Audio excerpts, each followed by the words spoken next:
বাইরে থেকে অ্যাকোমোডেশনটা দেখতে ঠিক কেমন এবং এর ভিতরে কি আছে আপনারা হয়তো দেখতে পাচ্ছেন। ওই শেষ মাথায় আমাদের অ্যাকোমোডেশন দেখা যাচ্ছে। আমি শিপের এখন সব থেকে সামনের অংশে আছি। আসসালামু আলাইকুম। তো অনেকেই জানতে চেয়েছিলেন যে আমরা সমুদ্রের মধ্যে এই শিপে করে থাকি, তো কিভাবে থাকি বা আমাদের অ্যাকোমোডেশন স্পেসের মধ্যে কি আছে বা আমাদের অ্যাকোমোডেশন স্পেসটা ঠিক কত তালা। আপনারা হয়তো দেখতে পাচ্ছেন ওই শেষ মাথায় আমাদের অ্যাকোমোডেশন দেখা যাচ্ছে। এটা কয় তালা হয় বা কি থাকে এর মধ্যে বা আমাদের কেবিনগুলা কেমন, সেগুলা নিয়ে আজকে একটা ওভারভিউ দেওয়ার চেষ্টা করব। আমি শিপের এখন সব থেকে সামনের অংশে আছি, এটাকে ফরওয়ার্ড পার্ট বলে। এবং এই ফরওয়ার্ড পার্টের শিপ যেহেতু রানিং অবস্থায় আছে, অনেক বেশি বাতাস, আমি জানি না আপনারা ঠিকমতো শুনতে পাচ্ছেন কিনা।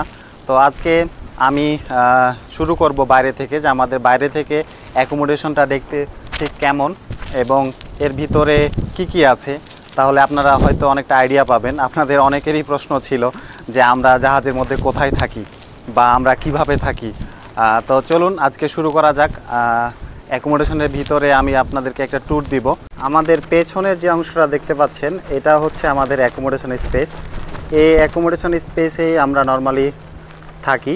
এখানে বিভিন্ন রকম রুম আছে। এর ভিতরে আমি আপনাদেরকে গিয়ে দেখাবো যে কি আছে প্রত্যেকটা ফ্লোরের।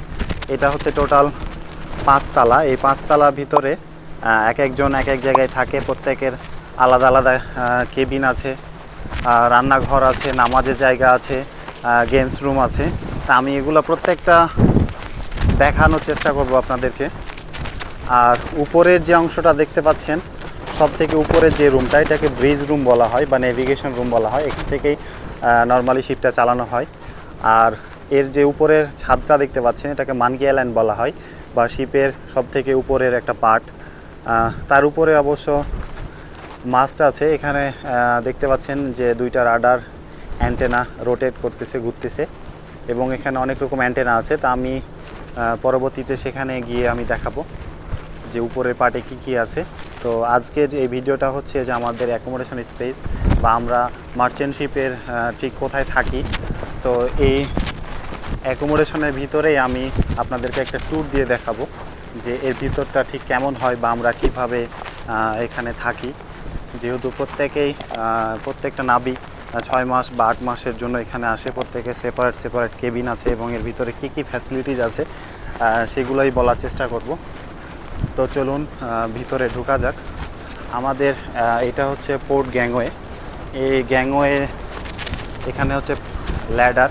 এই গ্যাংওয়ে ল্যাডার দিয়েই নর্মালি পোর্টে যখন আমরা থাকি তখন এই ল্যাডারটা নামানো হয় এবং এই ল্যাডারটা দিয়েই উপরে শিপে ওঠানামা করা হয়।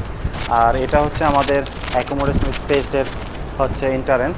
তো ভিডিও অনেক বড় হয়ে যাওয়ায় ইনসাইড অ্যাকোমোডেশন পরবর্তী ভিডিওতে দেখাবো ইনশাল্লাহ। সবাই ভালো থাকবেন, সুস্থ থাকবেন। আসসালামু আলাইকুম।